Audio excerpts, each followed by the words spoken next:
Olá, pessoal, tudo bem com vocês? Sejam bem-vindos a 2025, gente. Feliz ano novo a todos. Esse ano teremos, na verdade, eu não sei se teremos muitas novidades, porque a gente já fez tanta coisa de diferente, então o máximo que a gente vai fazer, possivelmente, vai Executar. ser. Eu acho que a palavra melhor mesmo é executar. E continuar fazendo o que a gente já faz sempre, para fazer um podcast incrível para vocês. Espero que gostem desse ano que comece. E já começo agradecendo pela presença de todos, agradecendo àqueles que estão participando, aos que já curtiram, os que se inscreveram, os que compartilham esse podcast com todo mundo que vocês conhecem, porque sabemos o quão importante é mais pessoas terem esses conhecimentos que nós divulgamos. Pessoal, hoje não tem nada escrito aqui porque eu já conheço essa pessoa. Temos com nós hoje a Isabela Militão, advogada, que vou deixar se apresentar agora. Olá, bom dia, boa tarde, boa noite, não sei que hora estaremos assistindo esse podcast. Então, conforme o Antônio falou, eu sou a Isabela Ferreira Martins Militão, sou advogada, atuo nas áreas de direito do trabalho, direito da saúde, direito da pessoa com deficiência, civil, entre outras áreas. E fizemos um trabalho muito bom ano passado que a gente está aqui hoje para contar para vocês. Então, gente, hoje o Antônio esqueceu de mim, mas eu continuo Não, sendo... eu me apresentei ainda, mãe. Não é que eu esqueci de você. Continuo sendo a Lília Ferreira, mãe do Antônio, e hoje nós viemos aqui para fazer Apresentadora.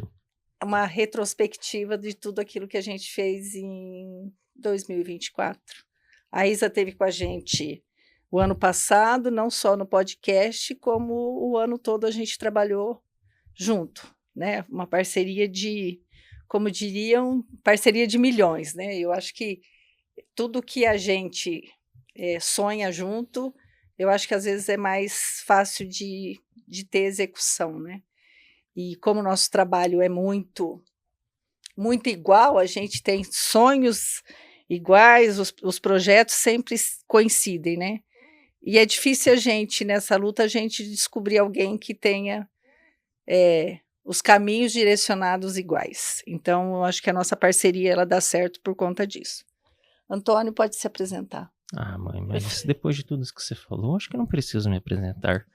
Porque eu acho que todo mundo também aqui já me conhece. Antônio Augusto, apresentador no podcast, autista, quase trintão já, tô quase com 30 anos, gente, tô ficando velho. E advogado também, mas isso também não é importante porque estamos aqui pelo podcast. E hoje eu vou deixar mais vocês falando do que qualquer coisa. Que não, senão você participou efetivamente de tudo que fizemos. Não, eu vou, com certeza, mas eu falo vocês têm memória melhor que a minha mesmo. Isa, mas eu acho que assim, acho que a gente podia começar o nosso ano falando de ações que a gente conseguiu fazer tanto no Conselho quanto na Comissão de Direito da Pessoa com Deficiência. Eu quero que você deixar você começar essa fala para a gente poder recapitular tudo que fizemos esse ano. 2024 foi um ano muito importante para nós, enquanto grupo, né? Grupo reunido aí na luta dos direitos da pessoa com deficiência. E começamos o ano com a comissão da UAB, em que eu era presidente, né? Comissão dos Direitos da Pessoa com Deficiência, da UAB Maringá, em conjunto com o Conselho Municipal, em que também eu era presidente do Conselho Municipal da Pessoa com Deficiência aqui de Maringá. E aí a gente começou em abril, com a Semana de Conscientização do Autismo. Exatamente. Foi ali que o trabalho nasceu com mais ênfase, porque janeiro normalmente é recesso, fevereiro ali a gente estava esquentando as turbinas, aí março a gente só começa se preparou. A funcionar depois do carnaval, né? Não tem jeito. Aí março a gente se preparou e abril aconteceu, né, Lilian? Sim. Saiu do papel ali, e aí a gente começou o nosso trabalho de conscientização, que é tão importante. Nesse momento ainda a gente precisa muito falar sobre conscientização dos direitos da pessoa com deficiência. E eu acho que tem uma questão que eu acho que é bem importante a gente falar, porque quando a gente fala em direito de pessoas com deficiência, ou quando a gente fala de pessoas com deficiência, a gente tem um público muito restrito, né? Eu acho que as pessoas que a gente gostaria que participasse desses momentos, que são famílias ou as próprias pessoas com deficiência, normalmente a gente não tem essa adesão. E quando a gente trabalha pensando em inclusão, né, porque o nosso objetivo é fazer com que os nossos familiares, que são pessoas com deficiência, façam parte da sociedade. E quando nós, enquanto família, não fazemos esse papel de inserção na sociedade, eu acho que isso não funciona. Eu não posso querer que meu filho vá num cinema se eu não ensinei para o meu filho o que é um cinema, né? Se eu não levei ele e não fiz ele participar de uma ação dessa. Então, eu acho que assim, a gente acaba tendo que mudar o foco de tudo aquilo que a gente faz para a gente conseguir ter adesão. E aí a gente vai entendendo que para a gente querer que esse mundo mude, não é com esse público que a gente vai mudar. A gente tem que falar para um público que não sabe o que é pessoa com deficiência. Eu fui fazer uma palestra esses dias numa empresa e acho que tinha umas 25 pessoas, né, filho? Mais ou menos isso. E aí, assim, eu comecei perguntando, alguém de vocês tem alguma pessoa com deficiência na família? Não. Alguém de vocês tem algum amigo deficiente? Não. Tudo que eu tentava relacionar com pessoa com deficiência, nada tinha. Naquele primeiro momento, nada tinha. Esquiva. Né? Parece que assim era mais fácil para as pessoas falarem que não, e só que de repente mudou. O que a princípio não, de repente uma pessoa vira e fala assim: eu tenho 2 sobrinhos autistas. Meu filho pode ter um diagnóstico. Então, assim, o como é difícil para as pessoas falar sobre pessoas com deficiência. Então, assim, a nossa dificuldade de chegar neles. Então, eu acho que assim, até é válido a gente entender que a gente precisa desse outro público, Ainda que é para eles, né? Você sabe que ontem eu estava assistindo no Instagram, vendo no Instagram, de uma pessoa que hoje deve ter uns 35 anos, teve 2 AVCs. E era uma menina que era advogada e que tinha toda a vida pela frente. De repente, ela teve um AVC com 25 anos, recém-formada, depois outro AVC com 30. E hoje ela é totalmente dependente da família e se tornou uma pessoa com deficiência. Então, assim, o que é importante a gente trazer, esse direito de pertencer, trazendo aí a sua fala, o direito das pessoas estarem em sociedade, até porque a gente pode entender que todos têm o mesmo direito, né, de respirar, Sim. de estar, de andar, De ser, né? de ser dentro da nossa sociedade. Então, esse direito, às vezes, não interessa para algumas pessoas, porque se imaginam muito longe daquilo, né? E às vezes eu penso também que a gente tem uma vida corrida e sempre pensando no melhor pra gente, então a gente imagina que, uma pessoa com deficiência na minha família, ou até mesmo eu ser uma pessoa com deficiência, não seria o melhor para mim. Só que a gente tem que entender que são vidas, a vida, ela vai seguindo o seu curso, assim como você nasce, você se torna adolescente, jovem, adulto, envelhece, né? Então, são ciclos da vida que podem vir a acontecer. E a gente tem que levar de maneira positiva isso para se incluir, para viver a vida, deixar a vida rolar aí. Porque se a gente fica nessa pressão de, igual você falou lá na palestra, eu não tenho nenhum familiar, então você está se privando de ter acesso a direitos e de ter acesso a uma vida que possa se equiparar a uma vida praticamente normal. Eu falo porque, assim, o quanto é difícil, porque eu falo assim, que a única pessoa que nunca vai ser pessoa com deficiência, nunca vai ser, não pode vir a ser pessoa com deficiência, é aquele que já é. Então, todos nós, sem exceção, podemos amanhecer não podendo andar ou não enxergando. Então, assim, como não ter, né, compaixão ou não se colocar no lugar dessa pessoa, se isso pode acontecer com você? Que nem um dia eu acordo cedo para ir trabalhar, fui trabalhar, daí no meio da manhã meu marido me liga que ele não estava enxergando. Quer dizer, ele dormiu enxergando, ele acordou não enxergando, ele teve um AVC. Então, assim, só que no dia anterior ele estava bem. Ou quantas pessoas que não estão aqui com você conversando, tem um infarto, tem alguma coisa, e que vai fazer com que essa pessoa se torne futuramente uma pessoa com deficiência. Então, assim, até para a gente saber cuidar, a gente precisa aprender o que é. Para a gente entender, eu falo assim que não é nem só direitos, mas quem são eles e até onde a gente pode fazer alguma coisa. Né? Enxergar uma pessoa numa cadeira de rodas e entender que a cadeira de rodas faz parte do corpo daquela pessoa, que são as pernas deles, que eles estão caminhando em cima de rodas, então a gente tem que respeitar a cadeira do mesmo jeito. Eu não posso chegar chutando, eu não posso chegar sentando em cima das rodas. Então, assim, e são detalhes que a gente nunca vai saber se a gente não tiver uma convivência. Sim, e assim, o que é importante, essa questão da convivência, é justamente trazer para si a responsabilidade de se inteirar, de entender como que é esse mundo, esse contexto. Porque, lembrando que isso faz parte da sociedade e que, mais cedo ou mais tarde, vai ter alguém da sua família que vai precisar desse olhar. Não é questão de falar, vai ter na minha família, como se fosse uma sensação ruim. Sim, lógico que como uma sentença, como né? uma sentença. Então, assim, lógico que no primeiro momento a gente tem a vida fica escura. Como fala, a gente pede para que isso não aconteça. Para que não aconteça, é claro. A gente veio aqui para querer ser o melhor e ter o de melhor. Mas também não significa que você, tendo uma deficiência, mas também não vai ser o melhor. Exatamente. Igual a gente viu aquele menino lá que não tinha as pernas e nem os braços e foi campeão na natação. Que foi mas não tem como que é o nome daquele cientista? O Hopkins? Stephen Hawking? Hawking.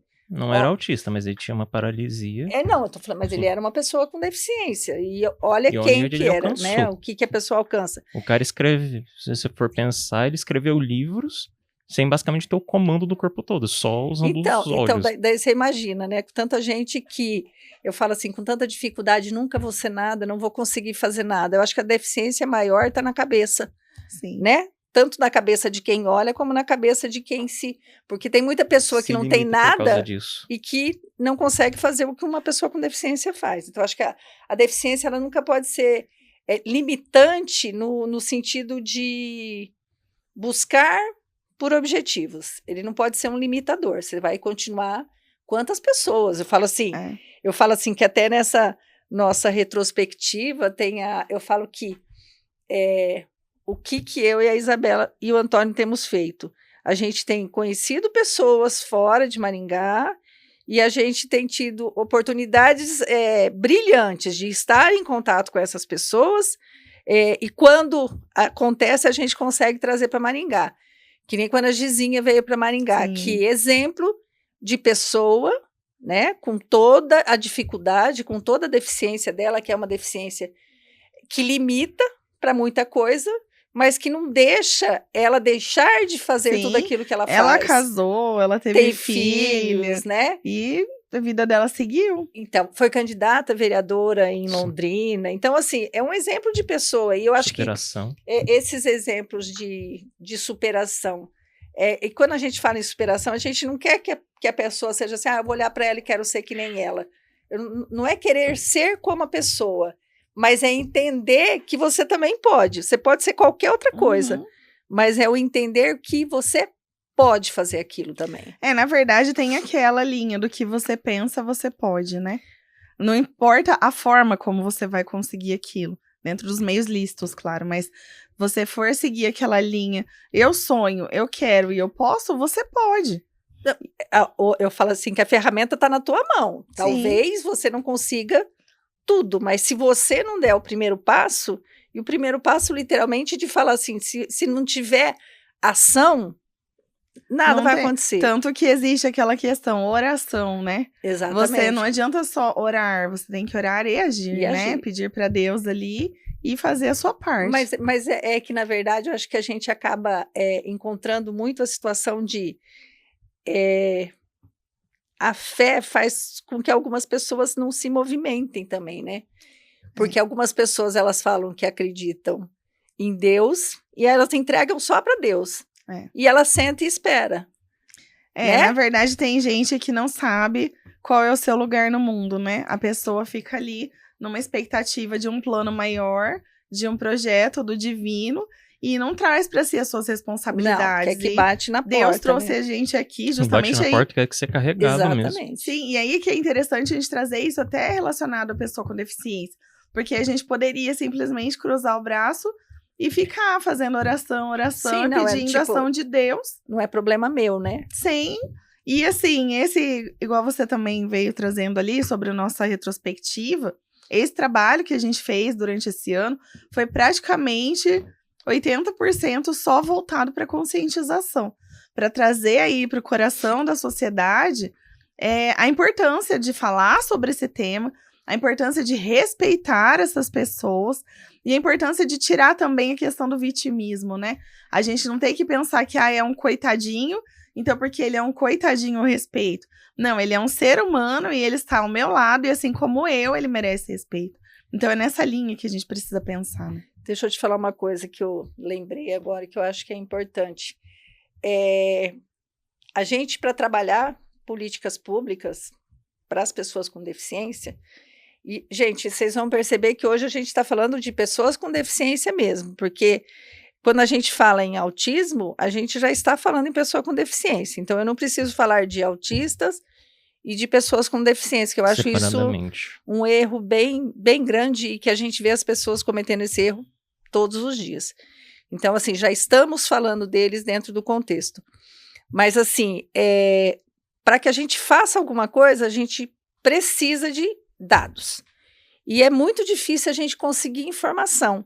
Então, assim, eu acho que para quem estiver assistindo, que tiver oportunidade, quando alguém falar assim, existe um cadastro de pessoas com deficiência, a OAB fez, a secretaria fez, e a gente vê que as pessoas elas não têm interesse em participar desses movimentos. E, assim, a gente pode estimar, nós temos 10 mil pessoas com deficiência em Maringá, não sabemos quantas pessoas nós temos. Por estimativa, a gente não consegue trazer as políticas públicas diretamente nas mãos das pessoas que precisam, não, né? E é por isso que até o censo não nos ajudou com isso. Até parece que tinha uma possibilidade de conseguir isso pelo cadastro da saúde, mas nem lá também não está atualizado, Não está atualizado. Né? Então, assim, os dados que a gente tem são dados que não são relevantes, não faz com que a gente tenha poder para fazer muita coisa. Então, assim, é muito importante que as pessoas participem de tudo quanto é pesquisa que exista falando sobre pessoas com deficiência, porque a gente precisa de números. De números, né? para poder Infelizmente, né, trabalhar com números é triste de pensar, mas se a gente não tiver isso, a gente não consegue recurso, porque a gente não sabe quantificar o que a gente precisa e o que fazer, né? Porque se a gente não sabe, eu vou dar um exemplo, quando você monta um serviço, que nem quando inaugurou a clínica do autista em 2020, né, já fazem 5 anos, a expectativa era porque você tinha dados que estavam no sistema de pessoas que estavam procurando por terapias, não era busca por diagnóstico, mas entendeu-se que aquelas pessoas que buscavam terapias já tinham um laudo que era para autista, então a clínica ela foi constituída em cima de um número, né? Se era um serviço SUS, então foi constituída em cima de um número de pessoas que estavam já cadastradas. E ao longo do tempo foi perceber que assim, aquilo era nada, porque as pessoas, na verdade, elas nem tinham esses dados no gestor. Essas pessoas elas foram aparecer pós serviço ser implantado. Então, assim, é difícil um serviço funcionar plenamente quando você abre um serviço para 100 pessoas e você descobre que tem 1 milhão, né? Só desenhando não é exatamente isso, mas para entender que, quer dizer, e a gente sabe da questão ainda de profissionais que ainda não existe no mercado, nem espaço a gente não consegue para isso. Precisamos de pessoas vocacionadas aí, que estudem, que venham para integrar esse grupo, fonoaudiólogo, fisioterapeuta, terapeuta ocupacional, que é uma área, assim, totalmente escassa de profissional, gente, né? não se esqueça que aqui na Uningá nós temos o curso de terapia ocupacional. Bora fazer. Bora fazer, né? terapia ocupacional, fisioterapia, psicologia tem, todas que estão ligadas a terapias, principalmente de autista, eu acho que a Uningá tem e é interessante a gente parar para pensar nisso. A gente tem visto muitos profissionais de saúde que já são formados, que são enfermeiros, que são de outras áreas, vindo buscar pelo quanto isso ficou importante, pelo nicho, na verdade, de negócio, pelo salário hoje pago para esses profissionais. Então, eu acho que, assim, se eu tivesse idade, eu ainda faria de repente, outra ia dar uma faculdade, aventurada ali Não, na acho que dá pra teona. fazer sim. Lilian, também acho que ainda valeria a pena. Com 60 anos, eu me Ué, formava. você não viu esse povo lá que se forma e aparece na televisão com 70, 80 anos Depois eu te formando? mando um vídeo de um que vai se formar em medicina com 75. Então, idade... Não vamos pensar em etarismo. Exatamente. Idade não limita, Não também, limita também. Assim como a Ó, deficiência, a capacitismo, idade... né? É verdade. Com você mesmo. Exatamente. Nunca pense, se você tem um sonho, você acredita, você pode chegar. Sim. Então, não importa a idade. Até porque nascer e morrer, basta estarmos aqui, né? Então, enquanto estivermos respirando e vivendo, temos Né, que mãe? buscar. Bora, Uningá, vou fazer um curso de terapia ocupacional. Eu acho que aí já temos uma pretensa. Você E faz vai ser um comigo, excelente TO. Posso fazer, né? Não Então, posso gente, garantir que... para nossos trabalhos futuros, seria muito interessante para nós, né? Eu- Que nós somos pessoas ambiciosas e temos o... Eu me conheço muito bem, eu posso fazer o curso sim. Não vou garantir que vou trabalhar com isso, porque eu sei que eu sou uma pessoa muito difícil de se lidar, mas qualquer coisa, pelo menos eu vou poder estar ajudando outras pessoas. O Antônio tem acho que a parte principal de fazer um curso desse. Ele tem as crianças... Não, mas terapeuta ocupacional também tá precisando. Não, é né? lógico que sim. Mas... Também, mas tipo, se você Criança. for pra área infantil, você tem bastante carisma, né? Me dou bem Tem. com criança, mas Então. ao mesmo tempo... Como que eu digo? Eu sou aquela pessoa que vai querer ficar brincando, não que vai querer ficar trabalhando. Ué, mas aí você vai aprender a brincar, Vai brincar fazendo com terapia. técnica. Exato. Ai, Por isso que você ai. vai estudar e vai entender, né? Vai ver ele baseado na ciência, É né? verdade. E de repente vai fazer uma boa Vou ligação pensar, aí vou com o direito, com a Viu? Aí advocacia. agora eu vou jogar uma pergunta para Isa. Isa, hoje, vamos pensar em hoje. O que você gostaria que Maringá tivesse que pudesse atingir aquele público que a gente sabe que está desassistido? O que você acha que seria um projeto legal para ser feito? Bom, hoje a gente tem duas frentes aí que são de extrema importância de acordo com a minha visão, que são as crianças que estão na faixa aí dos 12 até os 15 anos de idade, que vamos colocar ali numa realidade principalmente da deficiência intelectual, que a gente tem aí algumas entidades que atendem, mas que fica numa condição meio fora de espaço e que a gente precisa incluir essas pessoas, esses adolescentes, em algum lugar. Porque a partir dos 15 anos, a gente tem cursos profissionalizantes e consegue novamente trazer ali, inserir essa pessoa na sociedade. E aí, a gente tem a fase pós, né? 15 anos, 16, 17, e aí a gente vai entrar no projeto de empregabilidade. Porque a minha visão é a seguinte, todo mundo estuda e se prepara na vida para um dia trabalhar, né? A gente praticamente passa metade da vida estudando, um terço da vida Se não estudando mais. e 2/3 da vida trabalhando. Lógico que uma coisa não exclui a outra, né? Muito igual eu estudo até hoje. Já tenho 20 anos de direito aí nas costas e continuo estudando. E a minha geração nem aposentar vai conseguir. Então, Nem é a trabalhar. minha. Vamos ter que trabalhar até o fim. E aí, isso é bom. Aí, então, como a gente traz aí esse contexto do mercado de trabalho, esse contexto voltando para aquela história do pertencer, do estar em algum lugar, então essa questão é uma questão que deve ser vista pela sociedade. Porque a gente precisa dar o direito dessas pessoas de ter seu salário, de ter a sua vida, a sua independência. Pagar seus impostos. Pagar seus impostos, estar ali no mundo, viver como todo mundo vive. E a gente sabe o quanto é difícil, né, Lilian? Porque quando a gente fala da pessoa com deficiência, voltando lá no início da nossa conversa, o quanto é difícil se aceitar a pessoa com deficiência no nosso meio, igual quando chega numa palestra e pergunta: Alguém aí tem alguém na família com deficiência? Ninguém tem, ninguém viu? Então, quando a gente se reporta essa fase aí do mercado de trabalho, essa fase adolescente para adiante, a gente entra de novo nesse contexto. Muitas famílias escondem as pessoas, ficam com medo de perder aí os seus benefícios assistenciais, aí não querem colocar essa pessoa para se inserir e, queira ou não, você acaba matando, né? Você mata um sonho, você mata um futuro, você mata possibilidades da pessoa. Então, eu acho que ali a gente tem 2 núcleos de extrema importância, que é dos 12 aos 15 anos. Não que dos 15 mais adiante também não seja de extrema importância, mas eu vejo que tem uma janela ali que a gente coloca essas crianças, adolescentes num lugar, num limbo. Não tem muito onde estar. E você sabe que, você falando nisso, o quanto a gente vê que nem assim, essa idade de sair, para aqueles que vão até o ensino médio, que eu acho que tem muitos que acabam indo, se arrastando até o ensino médio, e é como se a hora que terminou, você falasse assim, nossa, acabou.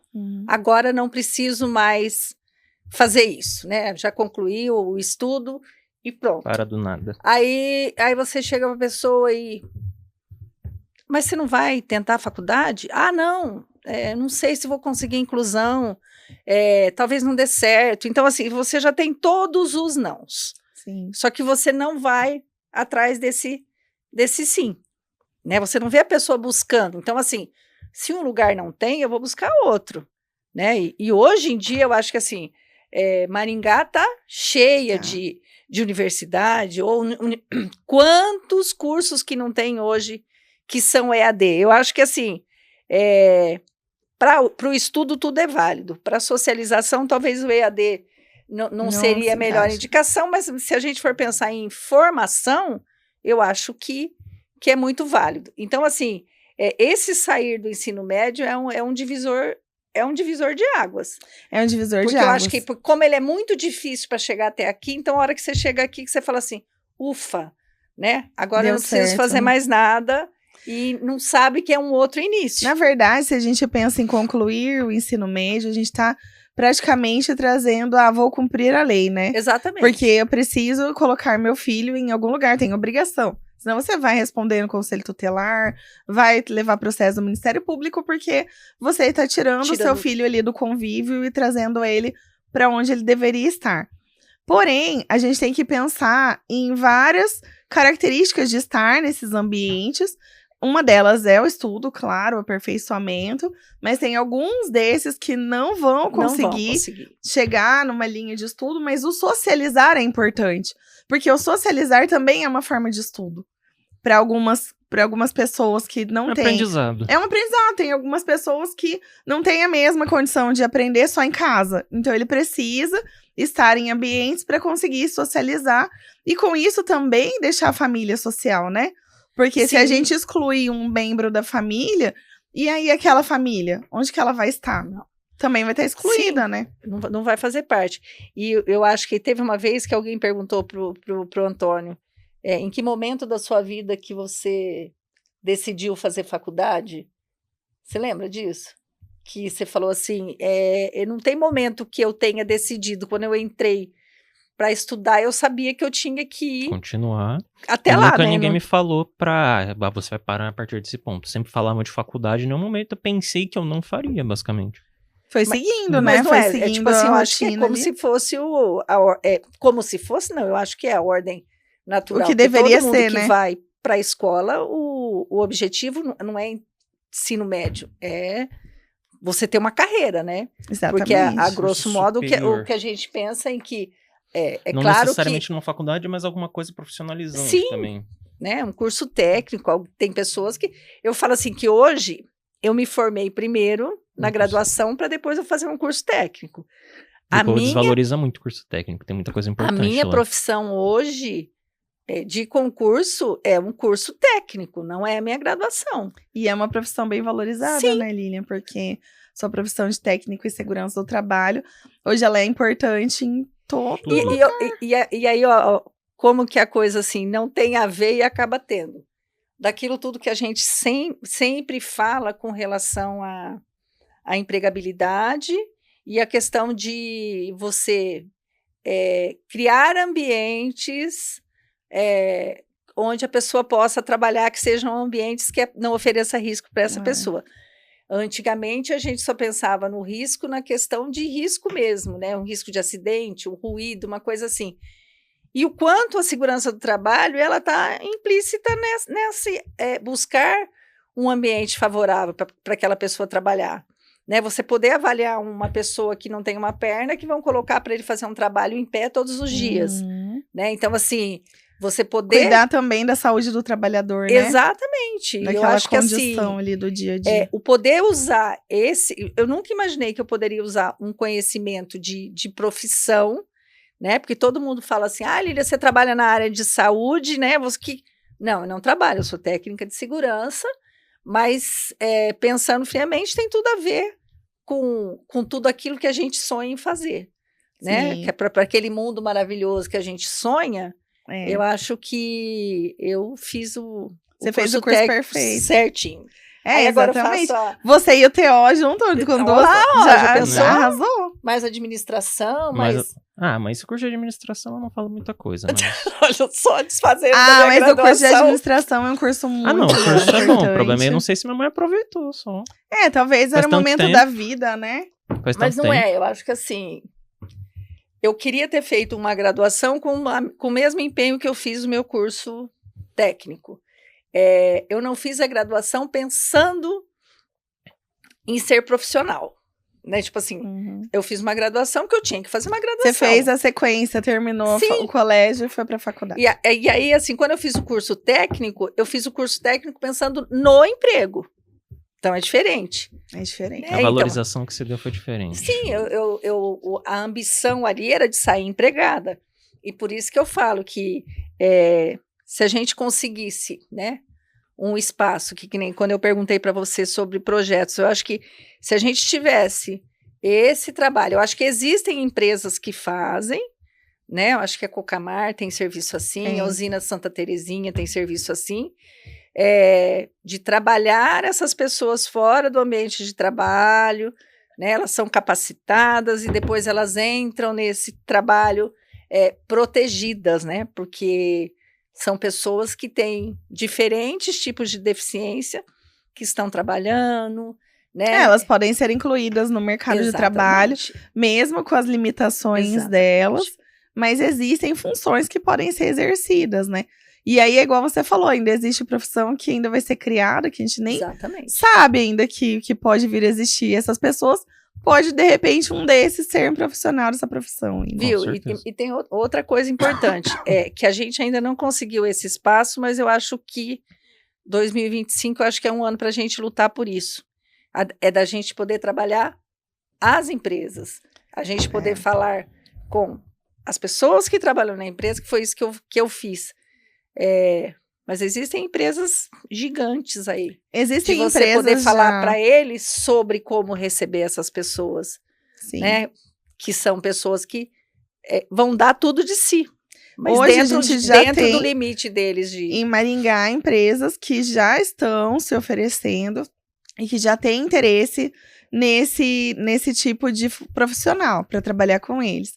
E é esse tipo de profissional que a gente vai buscar esse ano aí, né? Você podia falar sobre cotas, né? Sim, é importante a gente trazer ali a lei de cotas, né?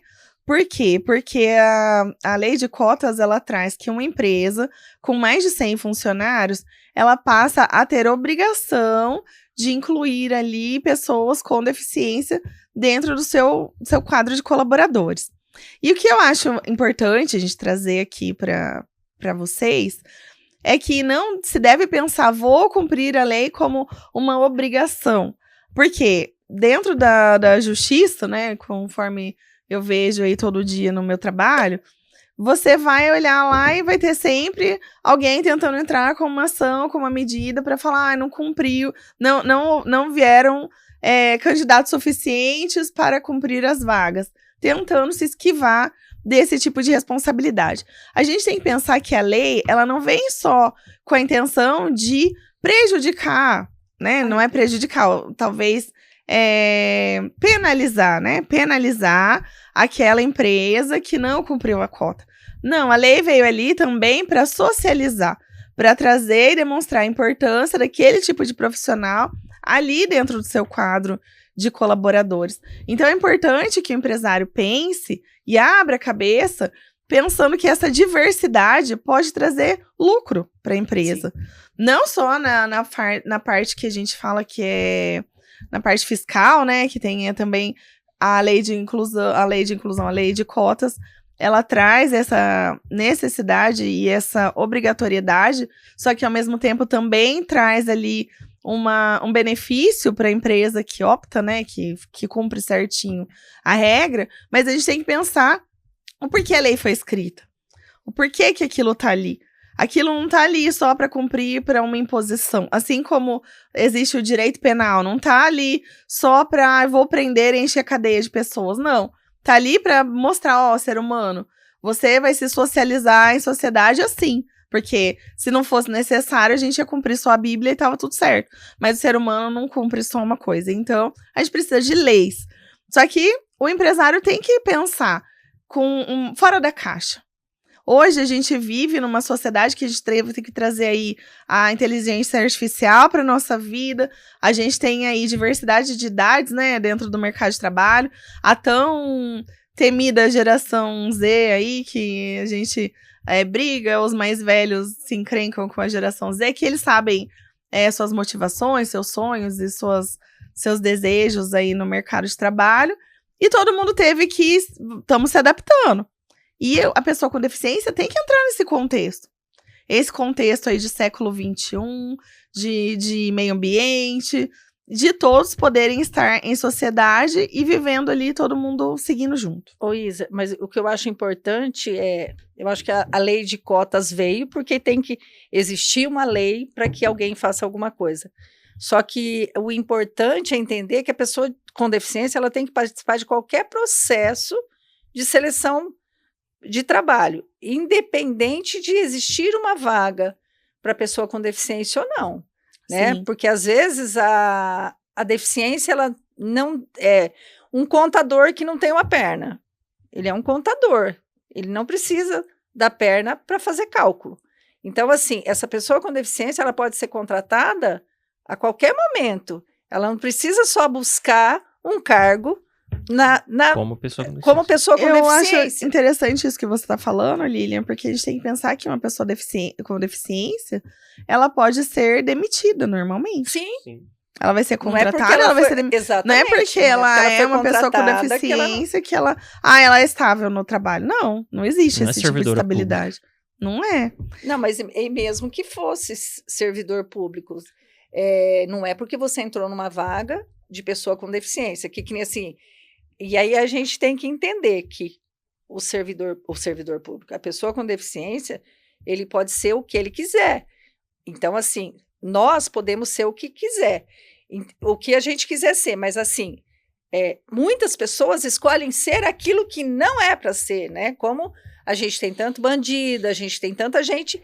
Então, assim, o mesmo direito todo mundo tem, tanto de ser bom quanto de ser ruim. Então, não necessariamente a pessoa vai entrar e vai ser o melhor funcionário. Talvez seja uma pessoa que dê problema. Então, assim, você não pode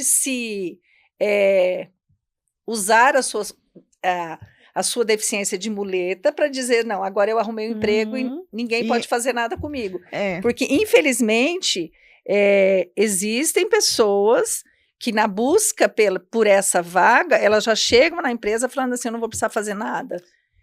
Entendeu? Aí então, também... assim, o incentivo não é esse. O fazer parte é, de fato, fazer alguma coisa, e não fazer nada. Você entra numa linha que eu acho importante, que é a gente está aqui falando com os empresários, falando com o poder público, trazendo as necessidades de acordo com a nossa visão, com a nossa realidade aí de 2024, fazendo um trabalho bem efetivo em prol da pessoa com deficiência, da conscientização. Mas a gente está falando também com a pessoa com deficiência. Se você é uma pessoa com deficiência e está assistindo a gente aqui nesse podcast, pense o seguinte, a gente está aqui para proteger o seu direito de estar, de ser e de pertencer, mas você também tem que fazer a sua parte. Assim como a gente também falou ali, oração, orar e agir. Então, todos nós temos responsabilidade e ação. Então, você que está assistindo a gente, pense sempre dessa forma. Se conseguir uma oportunidade aí no mercado de trabalho, faça o seu melhor. Dê aquilo que você prometeu. É a mesma coisa que se diz para um profissional que não tem deficiência, é o que a gente tem que dizer para uma pessoa que tem deficiência. Exatamente, ela tem que entrar no mesmo, da mesma forma. E eu acho que isso é o que é a grandeza de você entrar, permanecer e crescer lá dentro, né? Você não está entrando para uma vaga que a pessoa com deficiência ele vai ser sempre empacotador. Uhum. Não. Talvez ele vai mudar, né? Porque as pessoas sempre veem a pessoa com deficiência trabalhar em serviços que como se fosse desqualificado, né? Fazer qualquer coisa. E não é isso. Acho que o objetivo e tudo aquilo que a gente pensa não é fazer qualquer coisa. Não, fazer coisas que realmente qualquer pessoa pode fazer. Existe o melhor empacotador, existe o melhor repositor, existe o melhor caixa. Então, assim, eu falo sempre assim, ó, eu trabalho na prefeitura, eu fiquei 10 anos na medicina do trabalho, então, assim, por 10 anos eu vi muita gente entrando na prefeitura. E aí, assim, eu via muitas pessoas entrando para ser coletor de lixo, que eu falava assim, nossa, mas por que você não fez um concurso para auxiliar administrativo? Daí a pessoa falava assim, não, mas é porque eu não tenho ensino médio, não sei o quê. Mas foram pessoas que eu vi estudando e depois passando num concurso para auxiliar administrativo. Mas para ele ter estudado, para ele ter avançado nessa vida e passado em outro concurso, ele fez um esforço fora do comum, porque trabalhar na coleta de lixo não é um serviço fácil, é um serviço sofrido mesmo. Sofrido, um serviço, chuva, é um serviço desvalorizado, o risco de acidente é muito grande. E não é que o salário seja ruim, não. O salário não é ruim. Só que é um trabalho. É um trabalho muito difícil. Então, assim, para você dar conta daquele trabalho e você ainda conseguir ter ânimo, né? Para fazer outra coisa, então eu acho que assim, se eu vou ser coletor de lixo e essa vai ser a minha função para o resto da minha vida, eu tenho que ser o melhor coletor de lixo. Eu tenho que dar o melhor de mim. Não é porque eu sou coletor, porque é uma atividade qualquer, não. É uma atividade essencial. Sem a coleta de lixo, a gente não teria nossas casas limpas. Imagina o que seria nós acumulando esse lixo dentro de casa. Então, acho que todo serviço é válido e eu acho que tudo que a gente faz, a gente tem que dar o melhor da gente, naquilo que você estiver fazendo. Talvez, que nem muita gente se forma em direito e começa a trabalhar como auxiliar administrativo, ambicionando um dia ser advogado. Uhum. Tá, mas enquanto eu sou administrativo, eu tenho que ser o melhor. E o ser melhor não é querer passar em cima dos outros, é querer fazer seu trabalho bem feito. Né? Eu quero ser bom, porque quando eu sou bom, as pessoas percebem que eu sou uma pessoa que quero mais, que eu quero trabalhar. E você tem que pensar também o seguinte, você tá ali para prestar um serviço e para que você consiga fazer o seu melhor para aquele grupo que você está atendendo. Assim como você gostaria de ter aquele melhor atendimento. Então, eu acho que não só pensar em evoluir para que as pessoas te vejam, mas para que você mesmo se veja. E pense assim, olha, eu sou capaz, eu faço bem isso aqui e eu posso mais. Sim. Porque daí também vem a motivação, né, de você ir mais adiante. E eu acho importante também, Lili, a gente puxar mais um link aqui para trazer outro grupo importante que são as famílias. A família, ela precisa apoiar essa pessoa com deficiência, acreditar nela ali e tá nesse grupo, não, meu filho ou meu esposo, sim. ele ou minha esposa ou sei lá, qualquer parente que tenha, ele tem condição e ele vai chegar. E acreditar. Porque às vezes a família é limitador também. Exatamente. Sim. Eu acho que assim, muitas, por sinal muitas, infelizmente, eu falo assim, mas você tá falando, não é falando, você vê isso, a gente percebe, até por conta que eu acho não é uma questão política. Quer que eu fale? Pode falar. A questão de... Eu vi um vídeo essa semana com relação aos benefícios, né, que o governo dá. Quando você... eu vi o cara falando e eu não sabia disso.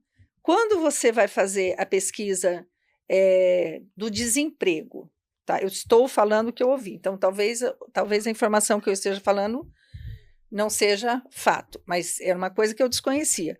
Quando você faz a avaliação do desemprego no Brasil, tá?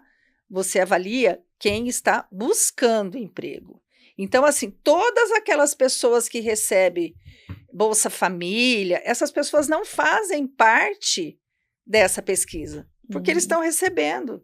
Eles não são pessoas que estão buscando o emprego, porque eles já têm o benefício. E às vezes trabalham na informalidade, né? Sim, eu ia comentar sobre isso. O que acontece é que nessa última...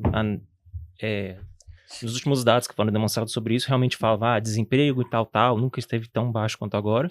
Só que realmente foi questão de desinformação, porque era um dado... me fugiu a palavra certa, específica, que é sobre essa questão que você falou, que não é no caso de desemprego, é sobre essa questão de estar procurando emprego e tudo mais. E eles consideram essas pessoas que estão em benefícios sociais como não estivessem procurando, no caso. Mas isso não é que é dado de desemprego, é porque tem alguns canais de comunicação, alguns canais de notícias que simplesmente usam esse dado e falam que é os índices de desemprego, em vez de ser esses índices específicos que me fugiu a palavra agora. Porque diz que você contabiliza quem de fato busca. Mas eu ia comentar sobre... E não quem está desempregado.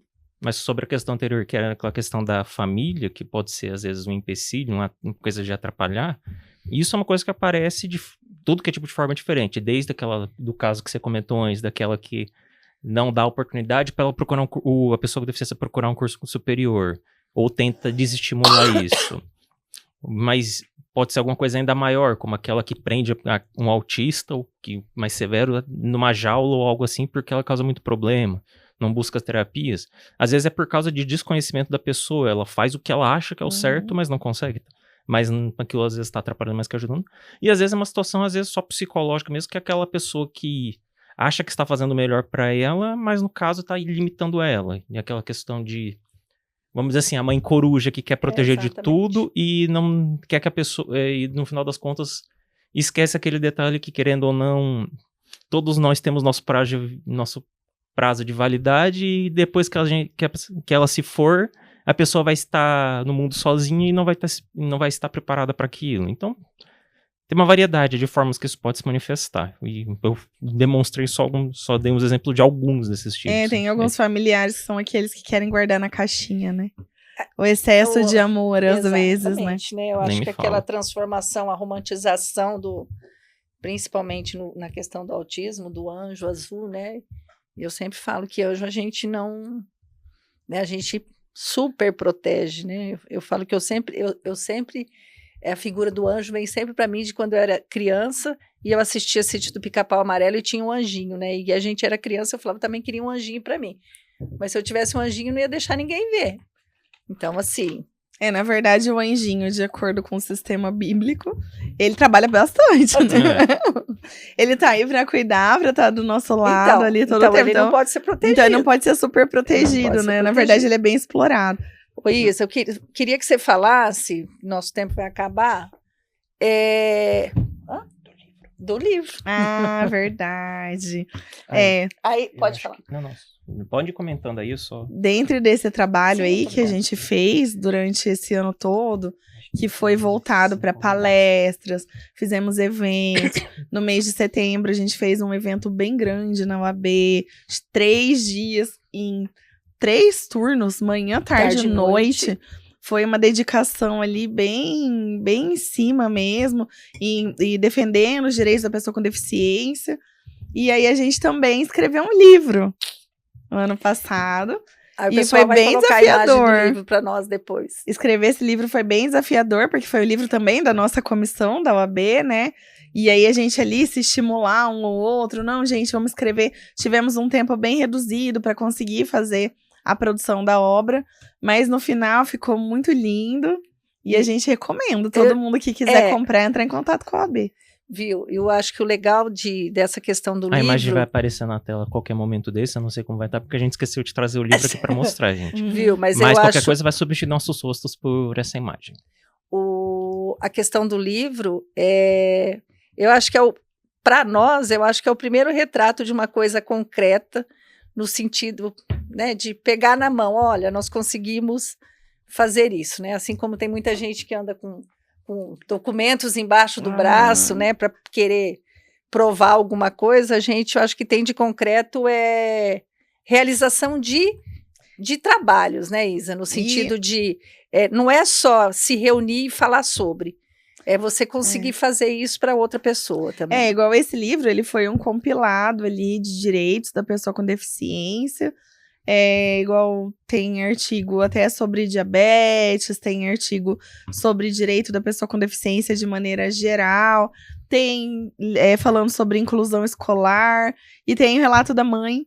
Uma mãe fez um relato ali, contou desde bebezinho, gravidez, até os dias apresentador do All Star. Então, assim, a gente quis preparar um livro que realmente a gente quase não acha material acadêmico que fale sobre pessoas com deficiência, né? Pra gente poder usar ali no nosso dia a dia. Então, a gente quis escrever um livro que trouxesse ali o passo a passo. Esse livro, ele é aquele primeiro contato. Ai, meu Deus, eu descobri que tem uma pessoa com deficiência na minha família. E agora? Como que eu vou agir? Então, ali a gente tentou trazer formas que você tenha contato com os direitos da pessoa com deficiência, o como foi a vida de uma pessoa que teve contato ali com uma pessoa com deficiência, e como viveu, e como seguiu. E agora eu descobri a bebezinho, e aí, como é que vai ser a minha vida? O que meu filho tem direito? Ele tem direito à escola? Ele tem direito a comprar um carro com desconto? Ele tem... Quais são esses direitos? Então, o livro ali trouxe um pouco dessa... Não exauriu o tema, a gente trouxe ali um resumo, né? Mas ficou muito legal, bem didático, eu acho que vale a pena ler. Eu acho que o importante é de você também saber que existem locais onde você pode falar sobre. Então, assim, o Conselho Municipal é um lugar que qualquer pessoa pode participar de reuniões, todos os meses tem reuniões do Conselho. Tirando janeiro. E essas reuniões são públicas, as pessoas podem participar, as pessoas elas não têm direito a votar e elas têm direito à fala desde que isso seja encaminhado antes. Então as pessoas podem levar demandas, podem discutir com a gente. Eu acho que acho que o conselho ele existe justamente para isso, e tem gente que não se aproveita disso. Tem pessoas que vão para praças brigar, vão para a porta de não sei aonde, mas não vão aonde eles teriam que ir, pelo menos para buscar orientação, não é buscar... Não é para buscar a resposta. A resposta, é buscar o caminho. Como posso fazer isso? Se eu tivesse que buscar uma vaga, por onde eu iria? A gente não tem poder de fazer, mas tem poder de orientar e trabalhar por políticas públicas para mudar aquilo que a gente considera que não é certo. E a comissão da OAB ela é mais restrita nesse sentido de público, mas é uma comissão que está trabalhando por direitos. Então, assim, são pessoas estudando para fazer o melhor possível para as pessoas que precisarem. Então, assim, eu acho que são dois serviços extremamente importantes. Municipal e o outro é ali dentro da OAB, né? Dentro do órgão da OAB. É importante daí da gente falar que a gente tem contato quase que efetivamente com o Ministério Público. Então, assim, a gente pode levar demandas e a gente pode ir lá também para buscar entender o que o Ministério Público quer da gente. Então, assim, eu acho que é importante e as pessoas acho que têm que buscar porque às vezes pode ter demanda no município acontecendo, coisas graves e que as pessoas não fazem denúncia e nem vão atrás.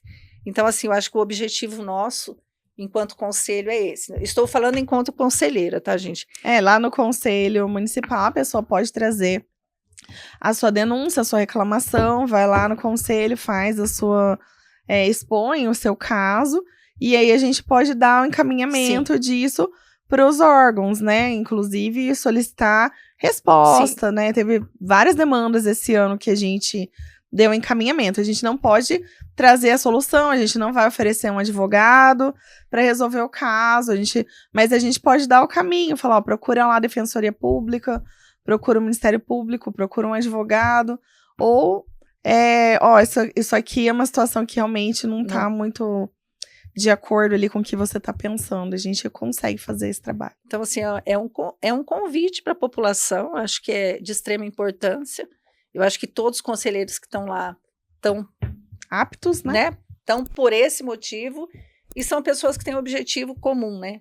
Acho que ninguém está lá para ser número, são pessoas que estão lá de fato para querer mudar a sociedade. Então, acho que nosso objetivo é esse. Né? E eu acho que, assim, só para completar, o Conselho Municipal, ele trabalha com políticas públicas, né? Então, essa demanda aí que a sociedade precisa trazer para o Conselho Municipal vai ser importante, inclusive, para oferecer serviços para a sociedade. Projetos, e a gente tem que pensar não só em serviços para pessoas carentes, mas para a sociedade toda. Para todo maringaense que paga ali seus impostos, tem o direito de ter uma assistência da prefeitura em algum tipo de serviço. E aí é interessante que vocês tragam ali as suas necessidades para que possa ser dado encaminhamento pelos órgãos necessários ali, que pode realmente... o Conselho tem esse papel de fazer esse tipo de cobrança, com o município principalmente. Né? Eu acho que é isso. E aí, 2025, o que a gente espera? Espera muito trabalho. Acho que as nossas ações começam em abril, ações enquanto ativistas, né? Sim. A gente já começa os trabalhos de abril, mas temos um ano inteiro pela frente com ações, E estamos abertos para dar palestra também, quem quiser chamar certeza. a gente. Com certeza. A gente tá aí para isso. Preços Pra ajudar. camaradas. Mas é isso, gente. Eu cortei vocês com essa minha fala. Vocês ficaram tudo quieto depois de eu falar de valor. Vocês não podem ter vergonha de ficar cobrando por fazer palestra, não, gente. A gente tem que se valorizar também. Viu? Mas... falando nisso, deixa eu falar, que a gente esqueceu de falar, que eu acho de extrema importância, acho que a gente não pode deixar para trás. Quando a gente fala sobre, a gente estuda e a gente busca aperfeiçoamento. Então, assim, a gente tem feito trabalhos de busca de informação. Então, quando aquilo que a gente quer não está aqui em Maringá, a gente vai buscar fora. Então, esse final de ano, a gente foi para São Paulo duas vezes, né, para completar para essa questão de empregabilidade, que é uma fala importante para nós. A gente foi na Unifesp participar de trabalhos lá para a gente conseguir fazer alguma coisa aqui em Maringá também. E a gente foi fazer palestra na OAB em São Paulo também, que a gente foi convidada pela OAB de São Paulo. Nós somos os 3 e foi muito rico, né? Foi muito rico porque a gente esteve lá com pessoas importantes.